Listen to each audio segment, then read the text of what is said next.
Hello everyone, কাল তোমাদের বলেছিলাম যে বিএডের টিচিং লার্নিং ম্যাটেরিয়ালসগুলো আমি তোমাদেরকে দেখাবো। তো আমি আজকে তোমাদেরকে সেটাই শেয়ার করতে চলেছি। দেখো, এটা ক্লাস 9-এর একটা প্রোজ ফার্স্ট চ্যাপ্টার যতদূর সম্ভব। যেহেতু আমার সাবজেক্ট ইংলিশ, তাই আমি বেশিরভাগ প্রোজ চুজ করেছি যাতে স্টোরি টেলিং অনুযায়ী আঁকতে পারি। আর এটা হচ্ছে ক্লাস 6-এর একটা মজার স্টোরি, জানো তো। ঠিক করেছি এটাই ফাইনাল টিচিংয়ে পড়াবো। আর এটা হচ্ছে ক্লাস 7-এর একটা পোয়েম।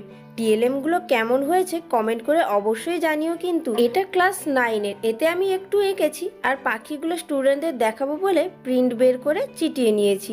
আর এই টিএলএমটা আমি কিছুদিন আগে বাড়িতে বানিয়েছিলাম। এটা একটু ভুল হয়ে গেছে, জানো তো। এটা লম্বালম্বিভাবে বানাতে হতো। আর এটা আমার লাস্ট টিএলএম, যেটা একটু আর কালার করতে বাকি আছে। ঘরের অবস্থা দেখো। দীপা এখন খুব সুন্দর পোর্ট্রেটও আঁকতে পারে। আমি তার ইনস্টা আইডি স্ক্রিনে মেনশন করে দিচ্ছি, তোমরা ভিজিট করতে পারো।